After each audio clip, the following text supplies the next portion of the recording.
Morning from Gavin Emmett at the Mugello circuit. We are live for one of the most impressive events of the entire championship. The atmosphere the Italian fans create on these hillsides is simply incredible. In a few moments we'll move to the main straight to watch the start of the MotoGP race. Our director takes us to the starting grid where riders are trying to maintain their concentration before the start of the race. It's a beautiful day, even if temperatures are quite high. Riders will have to deal with a fair bit of tyre wear. Many have been forced to choose a hard compound on both the front and rear.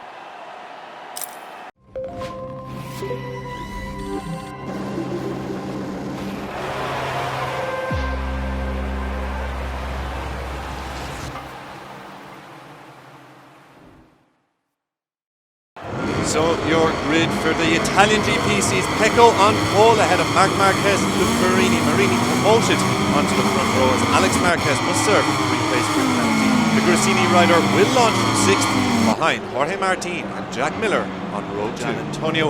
And at the back of the grid it's Raul Fernandez, Augusto Fernandez, Lorenzo Savadori with Jonas Folger. The lights are about to go out. Pecco Bagnaia is starting from the front row thanks to that pole position from yesterday. All hell will break loose in a few moments.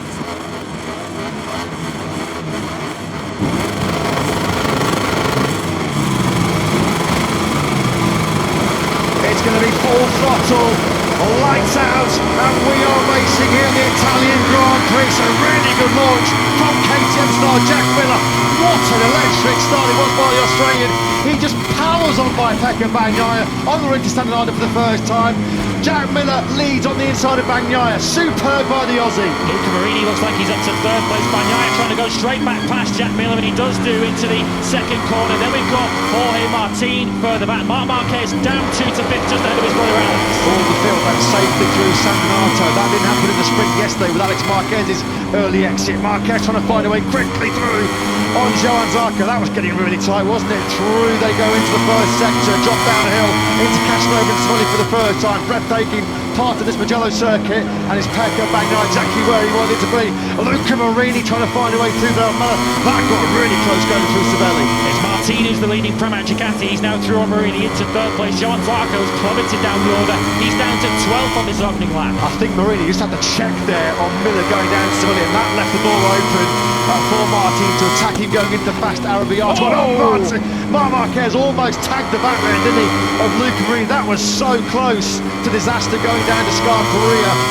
Big head shake there on the brakes for Marc Marquez. Down into turn number 10. He's able to regroup and sit in that 5th place.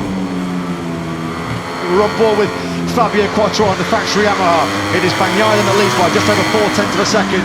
Miller and Martin go for a game with there on the brakes in the San Donato. Jorge Martin using the Ducati power, eases on through. He is now up into 2nd place. Bagnaia then from Martin. Miller pushed back to 3rd. So behind Brad Binder at Benteke is Aleix Spargaro. He's also dropped a place into 9th. Zarco into 10th. They've all dropped behind Binder as we see Marini going side by side with Jack Miller. Miller's now lost 2 places to 2 Ducatis, but he's fighting back. Yeah, I think Miller was just a little bit wide there, wasn't he, coming through turn number 4. Marini just got alongside him, but Miller had the inside line then coming into this, one of the 2 fast chicanes here in Mugello. The problem is why Miller and Marini carve each other up. This is just allowing Bagnaia and Martin to start to stretch away at the front of this Grand Prix. The gap between Bagnaia and Martin through the 2nd sector on this lap 2 is edging up to nearly half a second. Yellow flags are out in sector 4. We must have lost somebody at the final corner. Well, Maverick Vinales just dropped a place there, down the order down to 16th. This is going to get really close. Alex Marquez, that was really late. A double dive bomb from Marquez. They are 3 abreast here. Jack Miller getting frustrated and angry with Alex Marquez. He came from so far back there to the Gresini Ducati man. He wasn't able to pull it up on the brakes going into San Donato. Miller did not like that one bit. Well, Marc Marquez was on the inside. We ran 3 riders there. There was inevitable contact there because they're all going for the same piece of racetrack. But once again, it's just playing beautifully into the hands of Bagnaia and Martin. Martin set the fastest lap last time around. They're already over a second clear of this 3rd place dice. So here we go then. There was Alex Marquez behind Miller. How did he pick his way through there?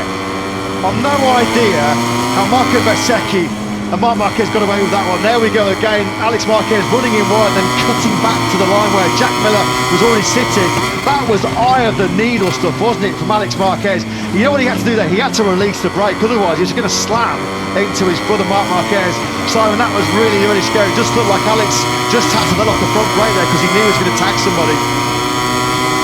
Here comes Fabio Quartararo attacking the Nea Bastianini in the Scar 3. Bagnaia is nearly 6/10 clear now of Martin in the first half of this lap.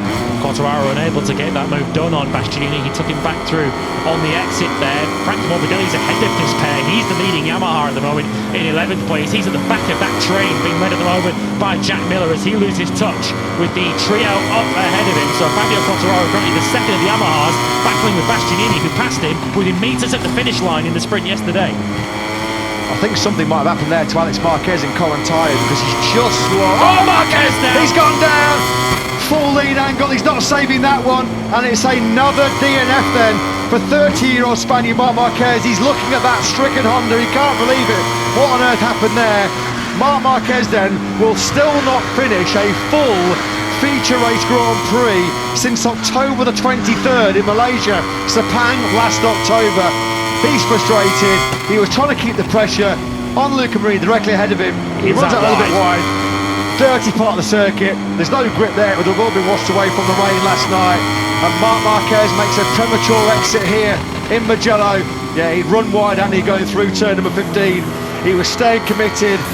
Maximum full lean angle, and the front tyre just couldn't hang in there underneath him. A little bit of a punch on the advertising boardings. The airbag has gone off. More frustration. Look at that for Marc Marquez. He just seems completely bewildered there by what happens when you're pushing to the limit. That is now the 28th crash of the season for Honda riders. Astonishing. Marco Bezzecchi though, he was way out wide there as we cut back to him through Baccini. He's now on the back, he's behind Aleix Espargaro. So Bezzecchi, who passed Jack Miller at the start of this lap, has now let the Australian through, and Aleix Espargaro. Bezzecchi though very quickly looking to try and remedy that as he slipstreams his way through on Aleix Espargaro. This is a damage limitation afternoon for Marco Bezzecchi. He starts this Grand Prix 4 points behind Pecco Bagnaia in the World Championship. That lead is going to grow significantly if Bezzecchi doesn't get a move on. Here comes the decisive move then. Ducati versus Ducati. GP22 versus GP22 on the inside. Goes Alex Marquez. Is he going to hold that inside line? No, he's not. There's not a lot of room there for Marini to fight back on through, but he took it. Now then, Marini versus Marquez. This could get pretty feisty. Marini has the advantage. Oh, Alex Marquez, that was tight, wasn't it, going through turn number 3.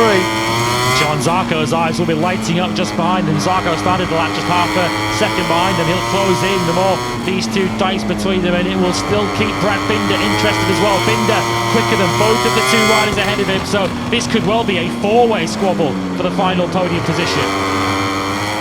Got to say, at the moment, Jorge Martin is riding a fantastic race. Great speed, great consistency, but he just can't find a way to get that gap to Bagnaia back under half a second, can he? That's 4/10 at the moment coming through the third sector. That's certainly what we're seeing on the left-hand side of your screen. Bagnaia through the Biondetti chicane, able to increase that lap still further. Martin, all he wants is just to be close enough, just to have a little bit of a sniff and try and give Bagnaia a different look, make Bagnaia do the chasing rather than leading. This is kind of reminiscent really what we saw in Portimao at the start of the season when Vinales was chasing Bagnaia. He was able to follow him for so long in that Grand Prix, but Bagnaia was able to hold that pace towards the end of the Grand Prix whilst the chasing pack could not. Last time around, Martin was a shade quicker as this battle for third rages once more. Marini versus Marquez, take 2. Well, this time around, Alex Marquez, he'll just try and hook the inside curve there, won't he? Just blocking any way back through for Luca Marini. So now then, having dispensed of the Italian, has Alex Marquez got anything for the 2 men directly ahead of him? Having got through then on Luca Marini, he's 2.1 seconds behind Martin, and the speed and consistency that the 2 top men are running, that's going to be a big task, isn't it, for Alex Marquez to get back on par. His initial focus though at the moment will be making sure that he keeps the likes of Marini, Zarco and Binder at bay. Bagnaia is over the line. Just under 9/10 is the gap between him and Martin. He did take 4/10 out the Prima Pramac Racing man, and we're on board with another Pramac Racing rider now, it's Johan Zarco. He's at the moment not being able to get close enough to have a lunge on Marini and Marquez directly ahead of him. That was a big lap for Bagnaia, that at 1:47.1, his quickest lap for quite some time as Alex Marquez crashes out ahead of us, out of a podium position. Well, that's a gift, isn't it, for Marini and for Zarco.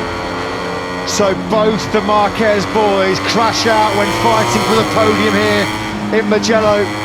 It's a miserable afternoon for the Marquez family here in Mugello. Third place, he's going to just tuck the front, isn't he, there, through turn number 2.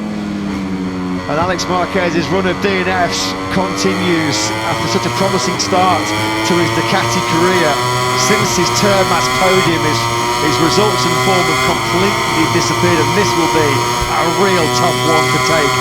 What that means then now, the battle as it stands for the final place on the podium is now between Marini and Zarco, with Binder struggling to hang on in there. At the moment, Lewis, he's on what, lap 17, 13.2 seconds, nearly a second off the pace here. This is a humbling and chastening experience, not just for Quattro, but for Yamaha as well. Yeah, the fact that he's staring at the rear tyre of his teammate, Frankie Morbidelli, that won't please Quattararo either, as Marini now goes out wide through Maccini, and that's all the encouragement that Johann Zarco needs. He goes through now into third place. Marini now needs to fight back immediately and try and drag back past on the start-finish straight. He goes to the inside of Johann Zarco. We know that Marini's not too shabby on the brakes, and he's going to reclaim third place once again. There is evidence, not you need it, of just how much Luca Marini wants a home podium here, doesn't he? He is going to throw everything all in, isn't he now, Marini? And he is going to be suffering. Zarco's going to go for it again on that change of direction. That's getting really, really close. They rub elbows on the run down now towards turns 4 and 5. Zarco has the advantage. They'll start towards the plunge down the hill through Casanova and Sabelli. Through Biondetti 1 and 2, Pecco Bagnaia goes. What a day, what a weekend this has been for Ducati. Through Biondetti 1 and 2, Pecco Bagnaia goes. What a day, what a weekend this has been for Ducati in their home Grand Prix. The top 5 in yesterday's sprint, they're going to take the top 4 in the Italian Grand Prix. Back-to-back wins in Mugello for world champion Pecco Bagnaia. He wins here, another masterpiece from him in Mugello. This guy may be a little disappointed not to have won, but it's a second place that will leave him feeling competitive going forward.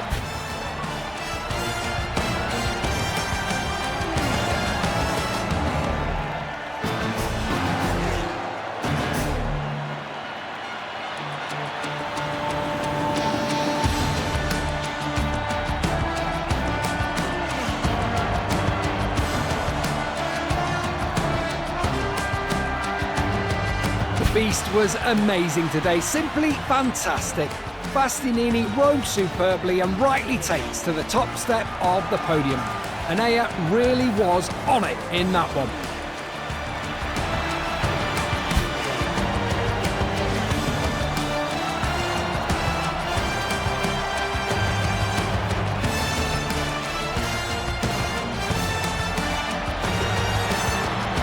In a few minutes, the top 3 riders will arrive for their well-deserved podium ceremony.